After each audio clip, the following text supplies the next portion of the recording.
नमस्कार, मैं हूं अवधेश और आप देख रहे हैं बॉन्डर इंडिया टीवी। इस समय हम हैं उत्तन गाउठन में, जहां पे पुश्तैनी ज़मीन को लेकर आपस में ही विवाद हो गया है।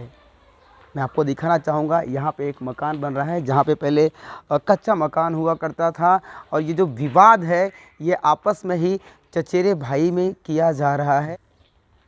आखिर में क्या है विवाद, क्या है पूरा मामला, चलिए बात करते हैं क्लिफर्ड परेरा से पूरे मामले की जानकारी। क्योंकि आपके ही चचेरे भाई की वाइफ इस समय सुभाष चंद्र मैदान में वहाँ पे अनशन पे बैठी है। क्यों बैठी है, क्या है पूरा मामला? वो अनशन पे क्यों बैठी है वो किसको बता नहीं रही है। हमारा उसके साथ बहुत बार मीटिंग हुआ कि बाबा ये घर अपन साथ में बनाएंगे, कि बाबा चलो आगे का मेरे को दे दो, पीछे तुम लोग यहाँ पे रहते ना, इसके लिए भाड़ों रखते तो आप भाड़े पे ले लो, पीछे वाला अपने लिए ले लो। उसने हाँ बोल दिया, फिर वापस वो ना बोलते हमको बनाने का नहीं, हमारे पास पैसे नहीं, ये बोलती रहती है। और अभी तो उसने ऐसा किया, अनशन पे बैठे है कि मैं तुम्हारा घर तोड़ के रहूँगा, तुमने बनाया ना, तुमने रिपेयरिंग परमिशन लिया है ना, तुमने आरसीसी बनाया, उसका कहना यही है आरसीसी बनाया तो मैं तोड़ूंगी। जब के नाम एक घर जो है उसकी सास के नाम से, उसकी ननंद के नाम से, उसका उसमें कुछ भी नहीं है ना उसके पति के नाम पे, फिर भी वो ज़बरदस्ती, क्योंकि मैं महानगर पालिका में काम करता हूँ तो मेरी नौकरी के पीछे वो पड़ी है कि मेरी नौकरी निकल जाए, इसके लिए वो सब ये सब लेके बैठी है। उसको हमने 6 महीना पहले आदमी भेजा था, आर्किटेक्ट को भेजा था कि बाबा चलो अपन साथ में बनाते, तो उसने उनको प्लान भी दिखाया था, 3-4 बार प्लान बनाया कि तुम इनको आगे रहने दो, आप लोग पीछे रहो, आपको भाड़े पे रखना है। तो पीछे वाला तुमको कहना कि पीछे से 5 फुट का रास्ता बिस्ता सब करवा के देता, उनको इतना तक बोला था अगर नहीं बनवाना आपको तो आपको ऊपर के पतरे डलवा के देता हूँ, दीवार बनवा के। जो दीवार बोल रहे हमारी तोड़ी है जी जी, जो मैं आपको फ़ोटो भेज दूंगा, वो दीवार साथ में थी ना, जैसी ये है वैसी होती, लेकिन ऊपर हमारी इसमें ऐसी दीवार नहीं बनी थी, यहाँ तक ही बनी थी दीवार, जो कलर है ना यहाँ तक ही बनी थी। उसके ऊपर वो जो लकड़े के ये है ना, वही बम्बू के ऊपर वो घर खड़ा था। हाँ, और ऊपर से बारिश में हर साल हम लोग को, पिछले 6 साल से हम लोग परेशान थे, उसमें वो सब सांदे बिंदे छूट चुके थे। उसकी भी तस्वीरें मेरे पास है, वो मैं आपको चाहे तो दिखा देता हूँ। तो अभी गिरेगा घर तो क्या करूँ, वो मेरे को रुको मेरा आदमी बाहर, वो आएगा तभी। कह रहे कभी आएगा, वो जब था तभी हम गिलबर्ट सेठ के पास गए थे, गिलबर्ट सेठ ने वनन मेंडोजा को बोला कल जाके जाने के पहले बास्को गांव आउट ऑफ जाने के पहले इनका फैसला करवा दो, लेकिन वो वनन मेंडोजा ने मेरा औरत का फ़ोन लिया ना, वो कभी आया ना, उसने फैसला किया। फिर बाद में वो वापस गिलबर्ट सेठ के पास गया, सेठ बोलो भी क्या करो, वो तो बाहर चला गया। वो 6 दिसंबर की कुछ बात थी, लगता है मेरे को याद नहीं। अभी वो तो कह रही है कि वो काफ़ी गरीब है और आप लोग उन्हें परेशान कर रहे हैं।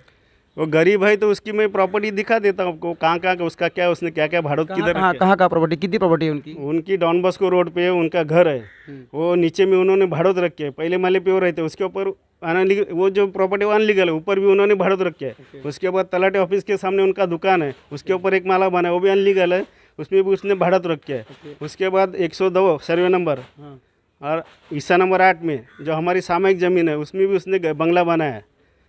इतना सब उनके होने के बाद, और शीरे रोड पे और शालू कंपाउंड में उसने बहुत जगह ली है। वो जो हनुमान मंदिर है उसके बाजू में उसकी जगह है, और जो बिल्डिंग बनी हुई है जो अनलीगल है उसमें भी उसका हिस्सा है। और 10 गुंठे का क्या विवाद है कि आप कह रहे हो कि आपका 4 गुंठा आपका है, वो कहाँ पे क्या विवाद? 10 गुंठा ज़मीन 102 का सर्वे नंबर 8 में है। मेरे को मेरे दादा ने लिखित दिया है इसमें विल पे कि बाबा ये 4.25 गुंठे तेरे लिए, तूने हमारा संभाल किया, हमको संभाला है तो हम तुमको बख्शिश देते। उन्होंने मेरे को विल पे दिया है लिख के। लिखित है आपके पास? हो यस। तो आपको वो ज़मीन क्यों नहीं दे रहे हैं वो? मैं तलाटी ऑफिस में 2012 में गया था अर्जी देने को कि मेरे नाम पे, लेकिन वो इधर कोई सुना था, क्योंकि तलाटी ऑफिस में क्या चलता है अभी मैं आपको क्या बताऊँ। उसके बाद में मैं ऐसा ही रह गया, क्योंकि उधर पैसे मांगते, गवर्नमेंट खाते में, महसूल खाते में तो पैसे के बगैर काम ही नहीं होता है।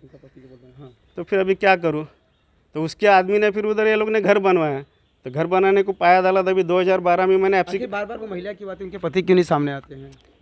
उसका पति यहाँ पे रहता नहीं। क्या करते हैं वो बाहर प्रदेश में रहते, बोट पे। क्या करते हैं वो कोई अच्छी पोस्ट पे, उसको 3-4 लाख रुपए पगार है। वो तो गरीब बताती है अपने आप को। अभी वो बता रहे उसका इनकम टैक्स अगर ये लगे जांच करे तो मालूम पड़ेगा, उसकी प्रॉपर्टी की इंक्वायरी करो सर।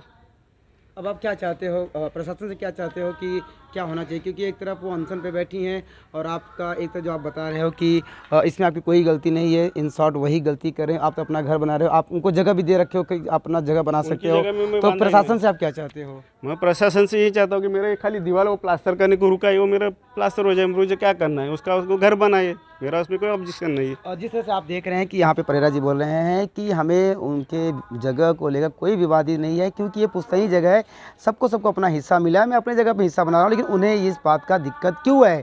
एक तरफ वो कहती हैं कि हम गरीब हैं, वहीं दूसरी तरफ परेरा बताते हैं कि उनके पास कई सारे प्लॉट हैं, उनके खुद के बंगले हैं, उसके बावजूद वो अपने आप को गरीब बता रही हैं।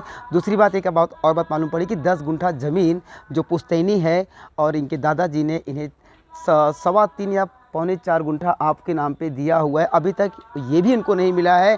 वहीं दूसरी तरफ उस जगह पर उन्होंने अपना खुद का घर बना लिया है, तो कहीं ना कहीं पुश्तैनी ज़मीन को लेकर ये काफ़ी विवाद हो रहा है। वहीं दूसरी तरफ परेरा का कहना है हमें प्रशासन से केवल इंसाफ चाहिए, इनके ऊपर जो भी आरोप लगाए जा रहे हैं वो निराधार है, इनके ऊपर बेबुनियाद है और इन्हें बदनाम करने की कोशिश की जा रही है। तो हम चलिए बात करते हैं पहले उस महिला से जो सुभाष चंद्र बोस मैदान के बाहर आमरण अनशन पे बैठी हैं। उनका क्या रहवासी हूँ मैं, इसके लिए आमरण उपोषण के लिए बैठी हूँ क्योंकि नगर पालिका कुछ सुन नहीं रही है मेरी बात। और मेरा पुराना घर था जो हमारे पूर्वजों का था, मेरी सास ससुर का था, जो 100 साल पुराना था। एक नगर पालिका कर्मचारी ने हमारा आधा घर तोड़ के रखा और उसने पूरा 3 माले का आरसीसी बांधकाम किया है उधर। और जब भी मैंने नगर पालिका से बात करने की कोशिश की या उनसे लेटर से या लिखित बात करने की कोशिश की है, तो उन्होंने मुझे कुछ भी जवाब नहीं दिया। और मैंने उनसे ये भी बात की थी कि हमें कुछ नोटिस देना चाहिए था, या उधर लोग रह रहे थे, जीवित हानि होने की संभावना थी, पर उन्होंने कोई हमें नोटिस नहीं भेजा था या कुछ भी नहीं भेजा था। और उन्होंने रिपेयरिंग की परमिशन निकाल के पूरा घर तोड़ के आधा घर आरसीसी बांधकाम किया है पूरा। मैडम मुझे बताइए वो घर किसका है? घर मेरे सास का है और ये सामयिक घर है। ये घर कौन बना रहा है? वो नगर पालिका कर्मचारी क्लिफर्ड परेरा इन्होंने बनाया है पूरा। आपके क्या लगते हैं वो मेरे हस्बैंड के चाचा के लड़के हैं। हस्बैंड के चाचा के लड़के हैं, तो आपका पुश्तैनी घर है क्या वो? आपका उसमें क्या अधिकार है? मेरी सास के नाम पे है वो घर, कॉमन घर है, आधा उनके नाम पे है, आधा हमारे नाम पे।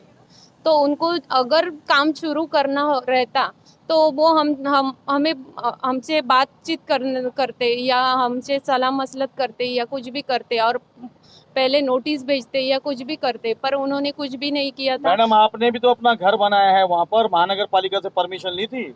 हम लोगों को दी थी परमिशन, पर हमने वॉल नहीं तोड़ा, कुछ तोड़ा नहीं है उधर। आपने खाली घर बनाया है ना अपना वहाँ पर बिना महानगर पालिका के परमिशन के? नहीं, हमने कुछ घर बनाया नहीं है उधर, जो भी है आप देख सकते हो उधर जाके, कुछ बनाया नहीं है उधर।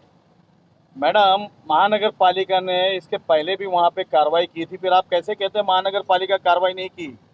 महानगर पालिका ने उनके घर पे कार्रवाई की थी। सर मैं दिखाऊं क्या आपको वीडियो? उनके ऊपर कि उन्होंने एमआरटीपी का गुना दाखिल नहीं किया था, स्थल पंचनामा नहीं किया था।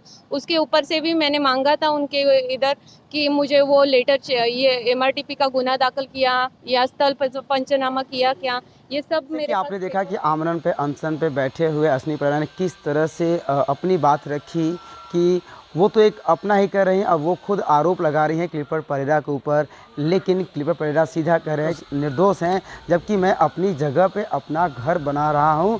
उल्टा 10 गुंठा ज़मीन उनके कब्जे में है और उसमें से 4 गुंठा ज़मीन इनके नाम पे है, उन्हें भी ये नहीं मिल रहा है। उल्टा इन्हें प्रशासन से गुहार लगाना चाहिए।